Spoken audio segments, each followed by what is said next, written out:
Part 1. The Myth Keepers. The Great Hall of the Galactic Council buzzed with voices from 100 different worlds. Creatures of every size and shape filled the massive chamber, their forms ranging from the towering crystalline Vorath to the small, cloud-like whispers. In the center of it all, a reptilian senator named Vexthar stood at the speaking platform, his scales gleaming under the bright lights. And finally, Vexthar said with a mocking tone, "I propose we excavate the mythical planet called Earth. If it even exists, we could turn it into a museum. Imagine the profits from tourists coming to see where the legendary humans supposedly lived." He paused for dramatic effect, though I personally believe humans were nothing more than stories invented to frighten children. Laughter rippled through portions of the council. The idea of humans still amused many species. According to ancient tales, humans had been terrifying creatures from a death world, capable of surviving injuries that would kill most other beings. They supposedly fought with a fury that made even the bravest warriors hesitate, but that was 2,000 years ago, and no one had seen a human since. "Humans are just legends," agreed a floating member of the Arxil delegation, "like monsters under the bed."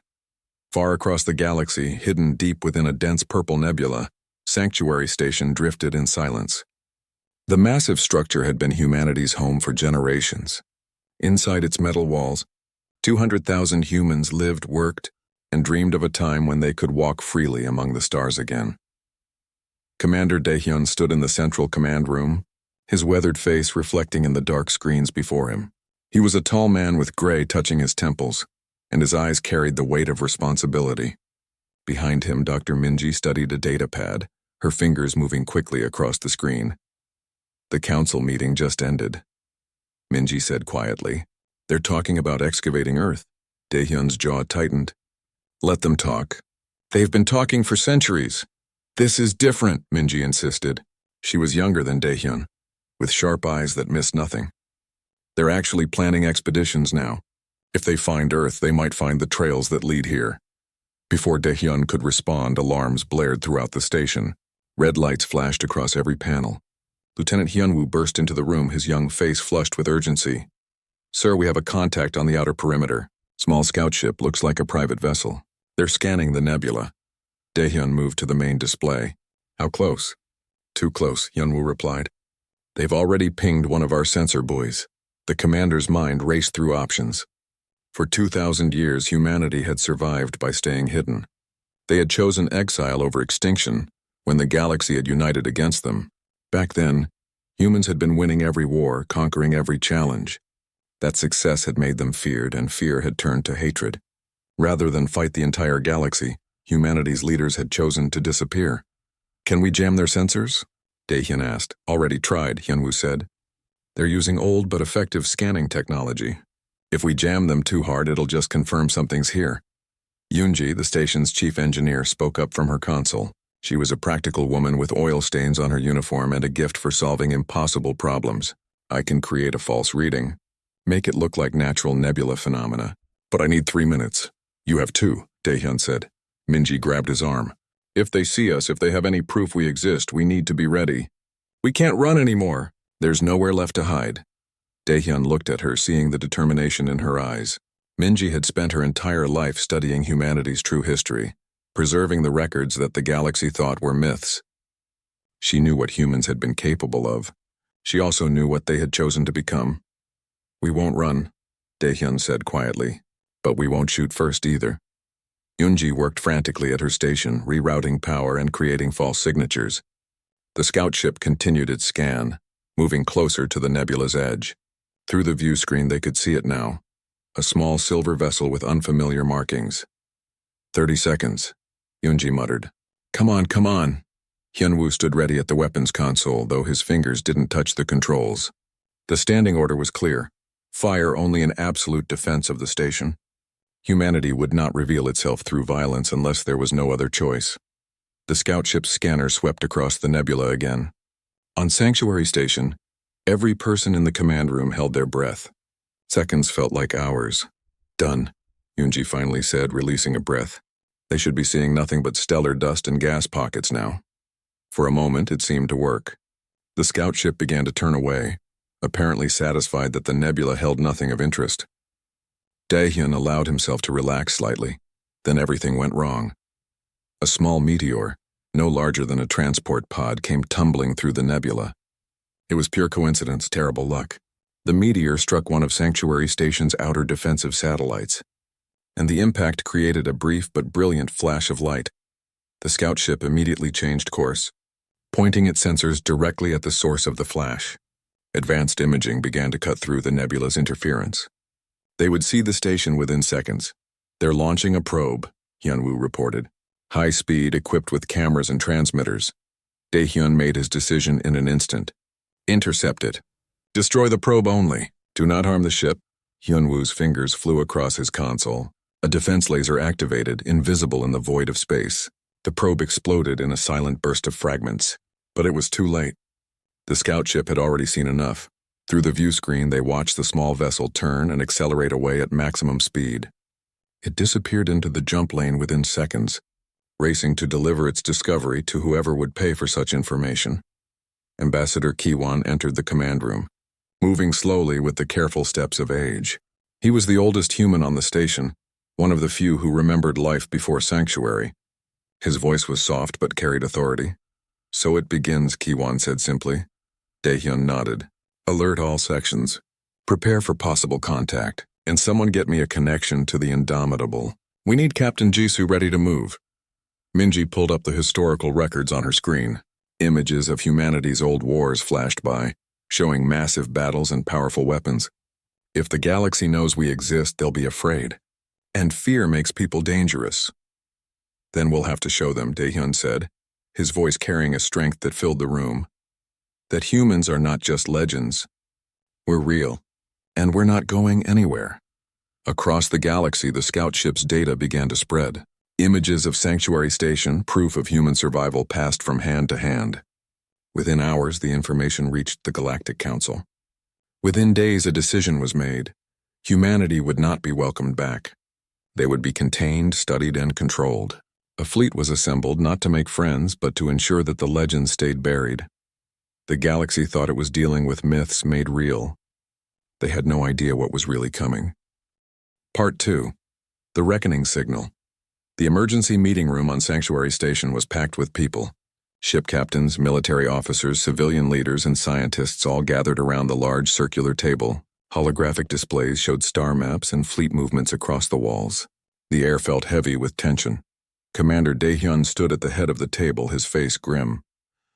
Beside him, Ambassador Kiwon looked even older than usual, the weight of history pressing down on his shoulders. Dr. Minji displayed various reports on the main screen, each one more concerning than the last. "The Galactic Council has classified us as a potential threat," Minji explained. "They're not sending diplomats. They're sending warships. 200 vessels fully armed, led by Grand Marshal Thexer of the Krell Dominion." A murmur of concern rippled through the room. Captain Jisoo, commander of humanity's stealth flagship, leaned forward. She was a compact woman with alert eyes and scars on her hands from years of service. 200 ships, against our one station and a handful of patrol craft. Those are not good numbers. "We could run," suggested one of the civilian representatives. "Jump the entire station, find another hiding place." Kiwon shook his head slowly. "There is nowhere left to hide. They know we exist now. They will hunt us across the galaxy if they must." He paused, his voice growing stronger. "Besides, I am tired of hiding. We all are." Daehyun looked at the old ambassador. "Tell them. Tell them why we really went into hiding." Kiwon stood, moving to the center of the room. Every eye turned to him. 2,000 years ago, humanity was not defeated. We were winning. Every battle, every war, every conflict we entered, we emerged victorious. We adapted faster, fought harder, and survived what killed other species. The galaxy feared us, and they were right to fear us. He brought up old battle recordings on the displays. Ships clashing in space, human forces overwhelming alien defenses, planets surrendering to human fleets. It was impressive and terrifying at the same time. The council of that era formed an alliance for one purpose: to eliminate humanity completely. They gathered the largest fleet ever assembled. We could have fought them. We would have won. Kiwon's voice cracked slightly. But the cost would have been billions of lives, human and alien. Our leaders made a choice. We would disappear. We would let the galaxy think we were destroyed. We would give them time to forget their fear. But we prepared, Minji added, taking over the presentation. Before we vanished, humanity's greatest scientists and military minds created something called the Sentinel Network. Automated defense systems hidden across our former territories. They've been dormant for 2,000 years waiting. She pulled up schematics of massive warships far larger than anything currently in the room. The designs were elegant and deadly, combining firepower with advanced technology that still looked impressive by modern standards. There are over 800 Sentinel ships scattered across the galaxy, Minji continued, each one capable of fighting entire fleets. They're powered by quantum cores that can run for thousands of years, and they're still out there sleeping, waiting for the activation codes. Lieutenant Hyunwoo straightened in his seat. Where are the codes? That's the problem, Minji said. They're stored in weapons caches that were buried and hidden. We know where some of them are, but those locations are in quarantine zones, areas the Council declared forbidden. Captain Jisoo smiled, though there was no humor in it. Forbidden because they're actually human battlefields. They marked them as dangerous to keep people away from anything that might prove we existed. Daehyun placed his hands on the table. We need those activation codes. Not to start a war, but to ensure we can defend ourselves. Captain Jisoo, I need you to take the Indomitable and retrieve the nearest cache. Where? Jisoo asked. The Talon Nebula. 3 weeks away at maximum stealth speed. That's deep in Council space, Hyunwoo observed. I volunteer to go with the mission. Several other officers volunteered as well. Daehyun selected a small team, including Sujin, their best communication specialist. She was quiet but brilliant, capable of intercepting and decoding encrypted transmissions from vast distances. While the mission preparations began, Sujin worked at her station, scanning long-range communications. Her fingers danced across holographic keyboards as she filtered through thousands of signals. Suddenly she stopped, her face going pale. Commander, she called out. You need to hear this. Daehyun hurried to her station. Sujin played back an intercepted transmission from the Council fleet. The voice belonged to Grand Marshal Thexer speaking to his commanders. Our mission is not first contact, the alien voice growled. It is extermination. These humans are a disease that should have been wiped out centuries ago. We will give them one chance to surrender. If they refuse, we destroy the station and everything in it. No survivors. The command room fell silent. The truth was clear now. The Council did not want to understand humanity. They wanted humanity gone. Minji looked at Daehyun. We need those Sentinels, all of them. The Indomitable launches in 2 hours, Daehyun announced. Captain Jisoo has full authority to do whatever is necessary to retrieve those codes. The next 2 hours passed in a blur of activity. The Indomitable was humanity's pride, a stealth ship incorporating technology salvaged from the old wars. It could slip past most sensors, move silently through space, and strike like lightning when needed. Captain Jisoo assembled her crew, including Hyunwoo and a dozen specialists.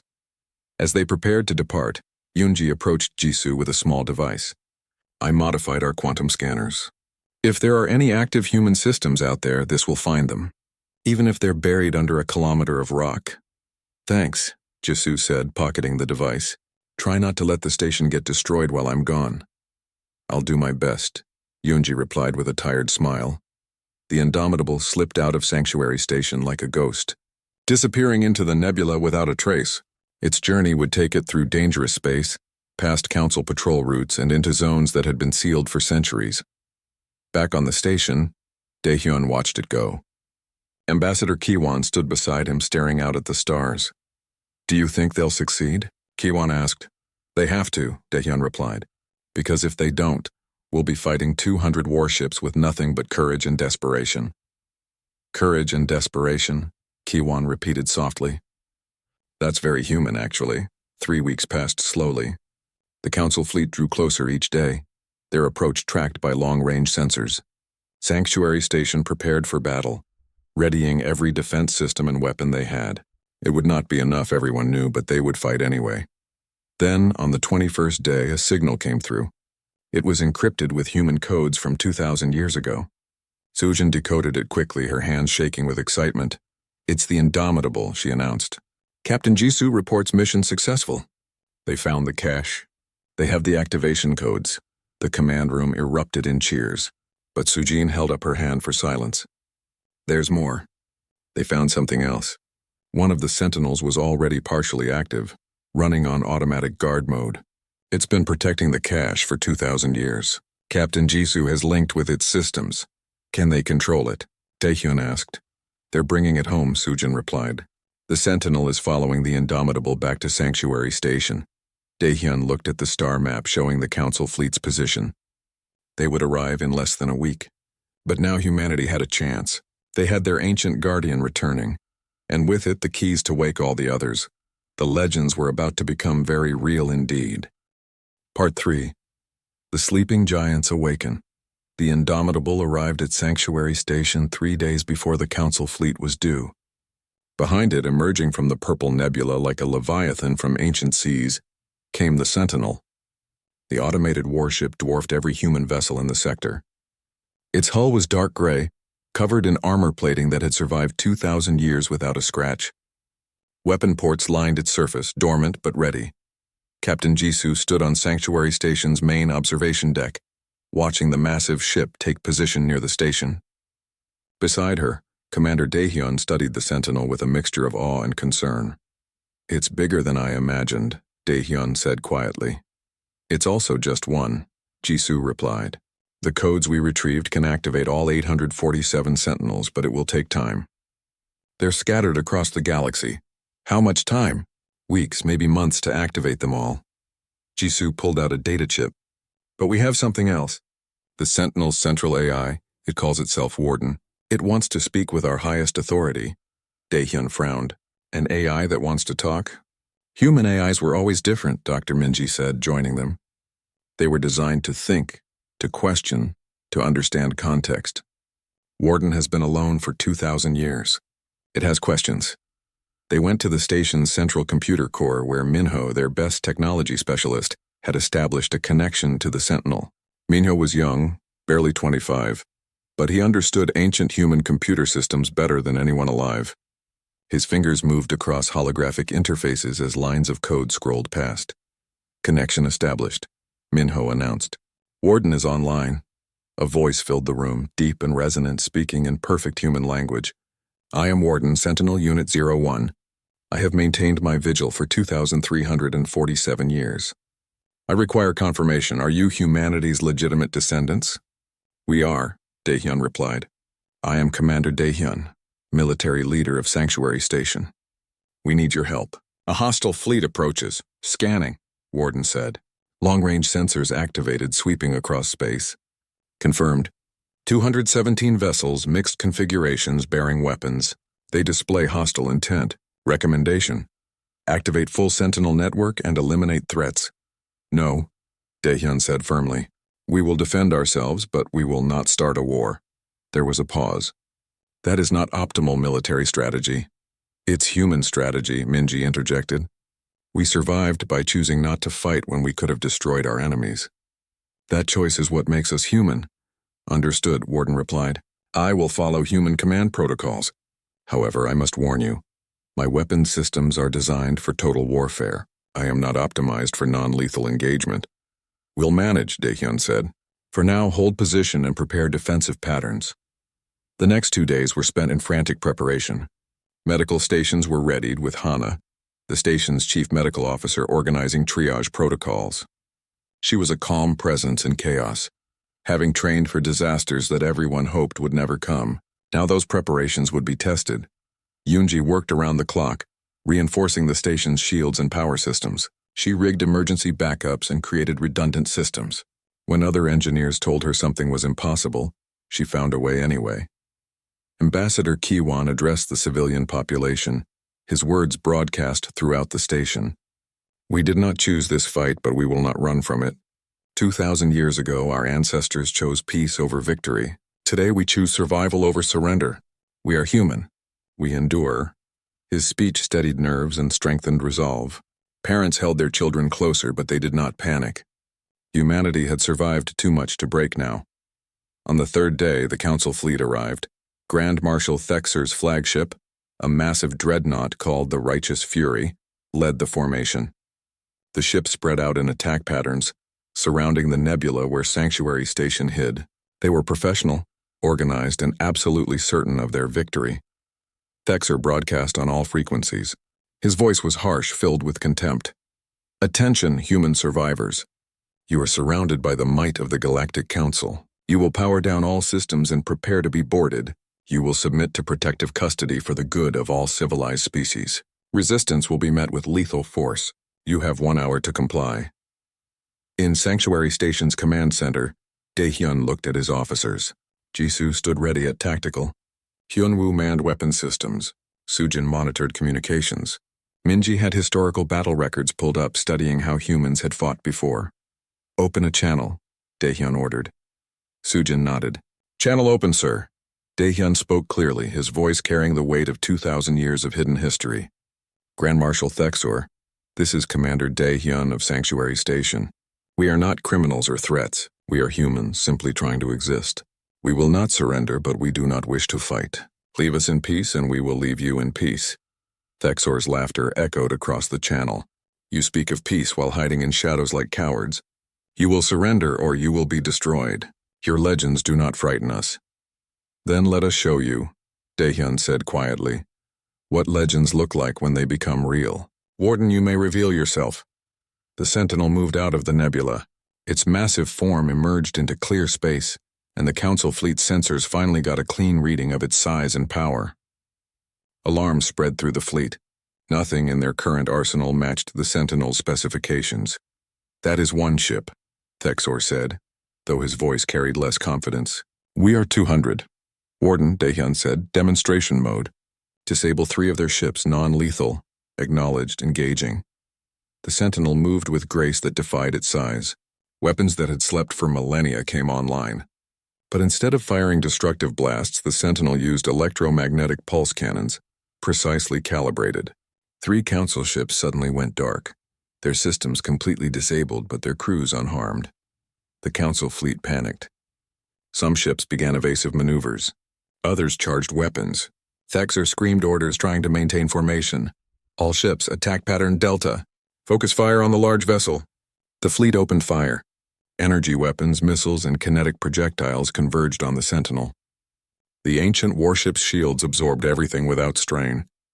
2,000-year-old technology proved superior to anything the modern galaxy possessed. But Thexor was not finished. If we cannot destroy their weapon, we will destroy their home. All ships target the station. Fire at will! The fleet redirected toward Sanctuary Station. Dae-hyun's jaw clenched. All defensive systems engage. Warden, protect the station. What followed was a battle unlike anything the galaxy had seen in centuries. The Sentinel positioned itself between the fleet and Sanctuary Station, its shields creating a barrier. Council ships fired volley after volley, but the Sentinel held firm. Meanwhile, Sanctuary Station's own weapons returned fire, targeting engines and weapon systems rather than life support. Hyunwoo coordinated the defense with precision, targeting their command ships, taking out their coordination. Yoonji managed power distribution, routing energy where it was needed most, shield holding at Sector 7, redirecting auxiliary power to compensate. Hana prepared medical bay for casualties. The station shook with impacts and injured began arriving. She worked efficiently, saving lives while explosions echoed through the hull. The battle raged for hours. Thexor, seeing his fleet faltering, made a desperate decision. He ordered boarding parties to launch. Hundreds of armored soldiers and assault pods rocketed toward Sanctuary Station. Brace for boarding, Dae-hyun announced. All security teams, defensive positions. The pods struck the station's outer hull, cutting through with plasma torches. Council soldiers poured into the corridors expecting minimal resistance. What they found instead were prepared humans fighting for their home. The battles in the corridors were fierce but controlled. Humans used knowledge of their own station to their advantage, setting traps and ambushes. Lieutenant Hyunwoo left his command post to lead a security team, pushing back borders with tactical precision. In one section, Yoonji saved an entire wing when boarding parties breached near the power core. She quickly rerouted energy through damaged conduits, creating an electromagnetic pulse that knocked out the invaders' equipment without harming the station. Hours into the battle, something shifted. The Sentinel, following Dae-hyun's defensive orders, had disabled over 50 Council ships. Sanctuary Station, though damaged, still held. The Council fleet, designed for overwhelming force against weak targets, found itself struggling against an enemy that refused to break. Hyunwoo saw an opportunity. Commander, Thexer's flagship has moved too close to our position. Its shields are depleted from sustained fire. I can disable its engines. Do it, Daehyun ordered. Precise weapons fire struck the Righteous Fury's engine section. Explosions bloomed along the huge ship's stern. The flagship went dead in space, powerless and drifting. Launch boarding parties, Daehyun said. Take the flagship. Capture their marshal. It was a bold move, turning defense into offense. Human soldiers led by Hyunwoo assaulted the crippled flagship. The fighting was intense but brief. Thexor's guards, already shaken by the battle's turn, surrendered when they realized they were trapped. Part 5. Legends made real, the Galactic Council chamber had never seen such division. For 3 days, delegates argued, threatened, and negotiated. Some species supported humanity's return. Others demanded containment or destruction. The galaxy balanced on the edge of a knife, one decision away from either peace or the largest war in recorded history. Chancellor Yuna remained at Unity Point, protected by Commander Sunho's soldiers. She met with individual delegations, answering questions and sharing humanity's true history. Dr. Jiwon presented archaeological evidence proving that humans and aliens had once been allies, fighting together against ancient threats that nearly destroyed all civilized life. But not everyone was convinced. The Vrix Dominion, a powerful militaristic empire, refused to accept humanity's presence. Their high commander, a being named Krathix, saw humans as a threat to Vrix supremacy. In secret, he began assembling a coalition of hardline species who shared his view. Back at Sanctuary Station, Commander Daehyun reviewed reports with growing concern. Sujin had intercepted encrypted communications revealing the Vrix plan. They were gathering the largest fleet ever assembled in modern times, drawing ships from a dozen aggressive species. 3,000 warships, Lieutenant Hyunwoo said, studying the tactical displays. They're planning simultaneous attacks on Sanctuary Station, Earth, and Unity Point, where Chancellor Yuna is located. They want to eliminate us all at once. Dr. Minji pulled up the Sentinel activation logs. We have 847 Sentinels total. We've activated about 200 so far. Even if we wake all of them, we'll be outnumbered. Numbers aren't everything, Captain Jisoo said, having returned from Earth. The Sentinels are superior to modern ships, but fighting on 3 fronts will stretch us thin.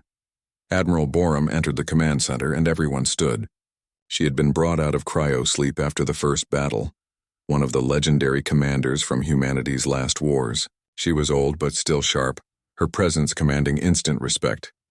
We will not fight this war on their terms, Borum said firmly. Commander Daehyun, activate all remaining Sentinels. But we will not use them for offense. Defense only. Admiral, with respect, that limits our options, Hyunwoo protested. No, Borum replied. It defines who we are. Humanity survived because we chose not to conquer when we could have. We will show the galaxy that same restraint now, even when they attack us with overwhelming force. She moved to the tactical display. Position all Sentinels in defensive formations around our 3 locations. Create barriers that cannot be broken. When the Vrix attack, we will dismantle their fleet without pursuit, without revenge, without cruelty. We will show them that their violence cannot break us, but neither will our defense destroy them. Minho worked frantically to coordinate the Sentinel network. Across the galaxy, dormant warships awakened. They moved to their assigned positions, creating defensive spheres around Sanctuary Station, Earth, and Unity Point. The activation of so many ancient vessels sent shockwaves through galactic intelligence networks. Everyone could see what was happening. The Vrix coalition accelerated their plans. High Commander Krathix broadcast his intentions openly now, trying to rally more species to his cause. Humans are a disease. They nearly conquered the galaxy once. If we allow them to return, they will do so again. We must act now while we still can. Some species joined him, driven by fear and old prejudices, but others hesitated, watching humanity's defensive preparations. The Sentinels were clearly powerful, but they were not attacking. They were forming shields, not spearheads. At Unity Point, Chancellor Yuna received word of the impending attack. Commander Sunho wanted to evacuate, but Yuna refused. If I run, it proves I don't trust our own defense. I stay. The Arxel delegation stood with her. Their speaker, a gentle being of light and mist named Valora, addressed the council. We have watched humans carefully. They could have destroyed the first council fleet, but chose mercy. They could have kept Earth secret, but shared its beauty. They could have launched their sentinels as weapons but used them as shields. When will we see the truth? They are not the monsters from our myths. Our fear is the only monster here. The moderate species began to rally around Valora's words. A coalition for peace started forming, standing against the Vrix hardliners. The council split down the middle. The Vrix fleet launched their attack. 3,000 ships, the largest military force in a millennium, jumped to their target simultaneously. At Sanctuary Station, Earth, and Unity Point, the skies suddenly filled with hostile vessels. High Commander Krathix personally led the attack on Sanctuary Station. All ships maximum firepower. Destroy everything. The Vrix fleet opened fire, thousands of weapons blazing at once. Energy beams, missiles, and kinetic weapons converged on the human positions. It was an awesome display of force, enough firepower to shatter moons, and it accomplished nothing. The Sentinels' defensive shields held perfectly. Advanced technology from humanity's golden age absorbed and redirected the attacks. Not a single shot reached Sanctuary Station. The Vrix fleet poured destruction at the barrier for an hour, and the barrier never even flickered. At Earth, the same scene played out. 1,000 Vrix ships bombarded the Sentinel formations trying to reach the planet. The ancient Guardians stood firm, their shields creating an impenetrable wall around humanity's homeworld. At Unity Point, Commander Sunho watched through viewports as Vrix vessels attacked the diplomatic station. Sentinels positioned between the attackers and the station absorbed every hit. Chancellor Yuna stood calmly beside him, showing no fear. Admiral Borum gave the order from Sanctuary Station. All Sentinels begin countermeasures. Disable enemy vessels. Target engines and weapons only. No lethal force unless absolutely necessary, to prevent loss of life. The Sentinels shifted from pure defense to active protection. Their weapons, far more precise than anything the modern galaxy possessed, began systematically disabling the Vrix fleet. Ships found their engines suddenly dead, weapons offline, life support intact. Within hours, hundreds of Vrix vessels drifted helplessly, their crews unharmed but their ships neutralized. High Commander Krathix, watching his fleet fall apart around him, made a desperate decision. If he could not destroy humanity's military, he would strike at their compassion. He ordered suicide runs directly at Sanctuary Station, hoping to force the humans to use lethal force or be destroyed. Dozens of Vrix ships accelerated on collision courses. In Sanctuary Station's command center, Hyunwoo's hand hovered over weapons controls. One command could destroy the incoming vessels. It would be justified self-defense against a suicide attack. Hold, Admiral Borum ordered. Admiral, they'll impact the station, Hyunwoo protested. Hold, Borum repeated calmly. The Sentinels moved with impossible speed and grace. Instead of destroying the suicide ships, they positioned themselves in the flight paths. The Vrix vessels struck the Sentinels' shields and crumpled, their momentum absorbed harmlessly. The automated warships caught the suicide ships like a parent catching a falling child, then gently disabled them and moved them to safety. The galaxy watched in real time as humanity refused to kill, even when killing would have been easier. The footage spread everywhere, broadcast by news services across 1,000 worlds.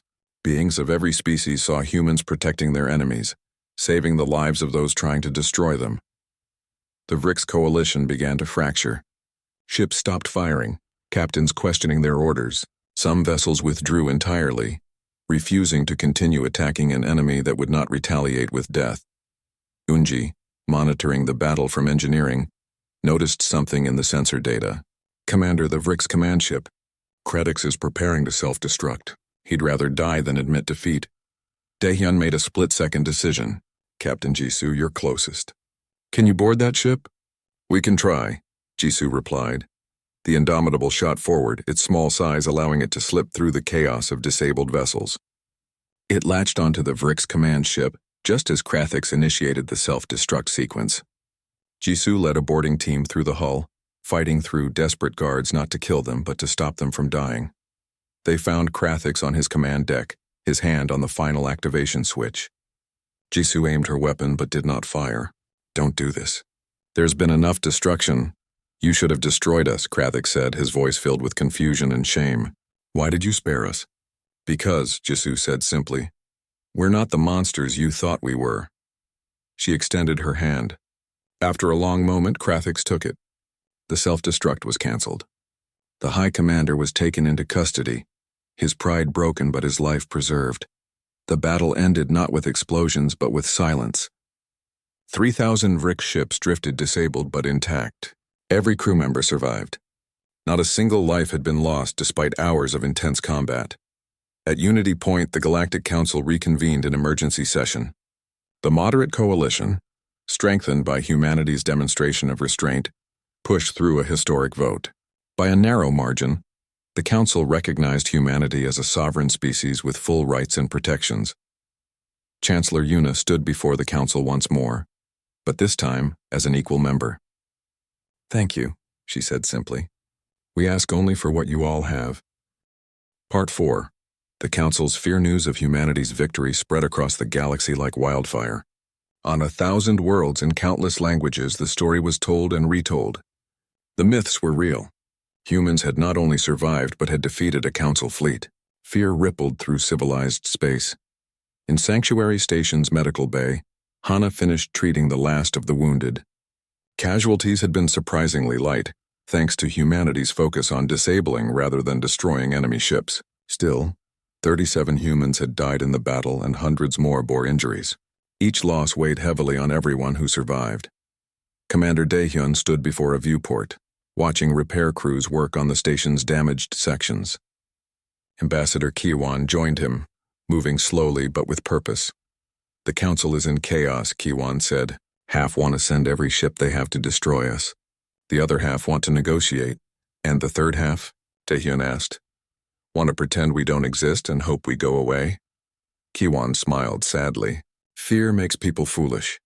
In a secure holding cell, Grand Marshal Thexer sat in silence. The proud warrior had said nothing since his capture. Lieutenant Hyunwoo stood guard outside, watching the alien commander through the transparent barrier. Dr. Minji approached with a datapad. "We've analyzed the Council fleet's communications during the battle. You need to see this." She played back intercepted transmissions. Most were tactical chatter, but some revealed something more interesting. Several species in the fleet had questioned the attack orders. The peaceful Arxil delegation had tried to stop the assault before it began. Not everyone in the galaxy feared humanity. "There are potential allies out there," Minji said. "Species that remember the old stories differently. They remember when humans and aliens fought together against common threats." Daehyun considered this. "We need to reach them. Show them we're not monsters." "I have an idea," Ambassador Kiwon said, "but it's risky." 3 days later, Sanctuary Station released Grand Marshal Thexer. The Krell warrior was returned to his people unharmed, along with all captured Council soldiers. But Daehyun sent a message with them, broadcast on all channels so the entire galaxy could hear. "We are human." Daehyun's voice echoed across space. "We did not choose this confrontation. We defended our home because we had no other choice. But look at what we could have done." The broadcast showed battle footage highlighting every moment humanity could have used lethal force, but chose not to. "We disabled your ships instead of destroying them. We captured your marshal instead of killing him. We return your people unharmed. This is who we are. We will defend ourselves, but we do not seek conquest. We seek only to exist." The message reached every corner of galactic civilization. Reactions varied wildly. Some species, like the Vrix Dominion, saw it as weakness and began plotting new attacks. Others, like the gentle Arxil people, saw it as proof that humans could be reasoned with. Chancellor Una, Sanctuary Station's civilian leader, made a bold decision. "I'm going to the Council," she announced to the Leadership Assembly. "We need to negotiate face-to-face." "That's suicide," Captain Jisoo said bluntly. "They'll arrest you or kill you." "Maybe," Una replied. She was a small woman with gray hair and fierce determination. "Or maybe they'll listen. Either way, we can't hide here forever. We need to try diplomacy." Daehyun wanted to refuse, but he knew she was right. "I'll send protection. Commander Sunho and his best soldiers, and you'll take the Indomitable. Captain Jisoo will get you there safely." Dr. Jiwon, a xenobiologist who specialized in alien cultures, volunteered to join the delegation. "I've been studying the old records. Humans and several Council species were allies once, before fear poisoned everything. I can prove it with archaeological evidence." The delegation prepared carefully. They would travel to the Council's neutral station, a massive diplomatic facility called Unity Point. It was technically safe ground, but after the recent battle, there were no guarantees. While Yuna prepared her mission, Young-Soo, a veteran who had served in the old wars before the Exodus, monitored long-range sensors from his post in the communications center. He was an old man now, but his eyes remained sharp and his mind quick. Something in the sensor readings bothered him. Sujin, he called to the communications specialist. Check these readings. Multiple ships moving toward the Sol system. Sujin analyzed the data, her face growing pale. It's a mercenary fleet. Mixed ships. Probably hired by someone who doesn't want official involvement. They're heading toward Earth. The news hit like a physical blow. Earth, humanity's birthplace, lay undefended in the Sol system. No humans had returned there in 2,000 years. The Council had declared it a forbidden zone, claiming radiation and environmental collapse made it uninhabitable. Everyone assumed Earth was dead. They're going to destroy it, Minji whispered. Even if it's already dead, it's symbolic. If they eliminate Earth, they think it will break our spirit. Daehyun made an instant decision. How many sentinels can we activate immediately? Minyo checked his systems. The codes we retrieved can wake about 100 sentinels if we broadcast on emergency frequencies. But they're scattered. Most won't reach Sol in time. How many are already in or near the Sol system?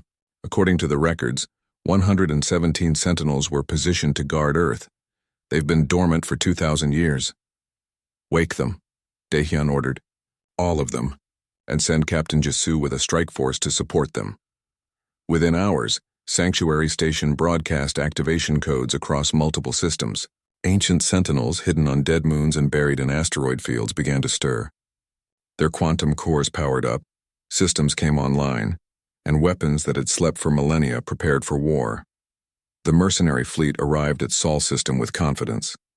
They expected an easy target. The Earth was supposedly a wasteland, undefended and forgotten. They jumped in system, weapons hot, ready to complete their mission. What they found instead was a nightmare. 117 sentinels activated simultaneously around Earth. The massive warships emerged from concealment, their presence turning the Sol system into the most heavily defended location in the galaxy. The mercenary fleet, which had seemed large and powerful moments before, now looked like toys facing giants. The sentinels did not bother with warnings. Their protocols were simple: protect Earth at all costs. The ancient AIs calculated trajectories, locked weapons, and fired with precision that made modern targeting systems look primitive. The battle was over in minutes. The mercenary fleet was torn apart, every ship disabled or destroyed. Those vessels that tried to flee were hunted down. The Sentinels showed no mercy because they had been programmed not to when defending humanity's homeworld. Captain Jisoo arrived with her strike force just as the battle ended. She stared at the destruction in awe and horror. "They didn't need our help," she said quietly. But then her sensors picked up something else. Young-Soo, monitoring from Sanctuary Station, saw it too. "Captain, are you seeing this?" "I am," Jisoo replied, her voice filled with wonder. Earth was alive. The planet that everyone believed was dead and irradiated glowed blue and green through the viewports. Oceans sparkled. Clouds drifted across continents. 2,000 years of abandonment had allowed nature to reclaim everything. Earth had healed itself in humanity's absence. "There's vegetation," one of Jisoo's crew members reported. "Animals. The atmosphere is clean. It's like the planet was never harmed." Ambassador Kiwan, listening to the reports from Sanctuary Station, felt tears on his face. "We left to let the galaxy heal. Instead, our home healed while we were gone." The images of Earth, alive and beautiful, were transmitted back to Sanctuary Station, and from there across human communication networks. But they were also intercepted by the galaxy at large. Everyone saw the same thing. Earth was not a dead wasteland. It was a paradise, and it was defended by over 100 ancient warships that had just annihilated an entire fleet. Chancellor Yuna, aboard the Indomitable and approaching Council space, received the news. She immediately changed her presentation. When she arrived at Unity Point, she would not just ask for recognition. She would show them the truth. The Indomitable docked at Unity Point under heavy guard. Yuna stepped out with Commander Sunho and his protection detail, along with Dr. Jiwon carrying data files. They were escorted to the council chamber, where hundreds of species watched with mixed feelings of fear, curiosity, and hostility. Yuna stood before them, a small human, facing the representatives of galactic civilization. She projected an image of Earth behind her, the beautiful planet rotating slowly. "This is Earth," Una said simply. "Our home? For 2,000 years you believed it was destroyed. You were wrong. You believed humanity was extinct. You were wrong about that too. You believed we were monsters from your myths. Most wrong of all." She played footage from the recent battle, showing how humanity had fought defensively, how they had spared lives when they could have taken them. Then she showed Earth green and alive. "We will return to the galactic community," Una continued, her voice carrying steel beneath its calm surface. "Not as myths or legends, not as threats to be contained, as equals, with rights to our ancestral space and protection under the same laws you all enjoy." She paused, looking across the assembled delegates. "You can accept this peacefully or you can try to stop us.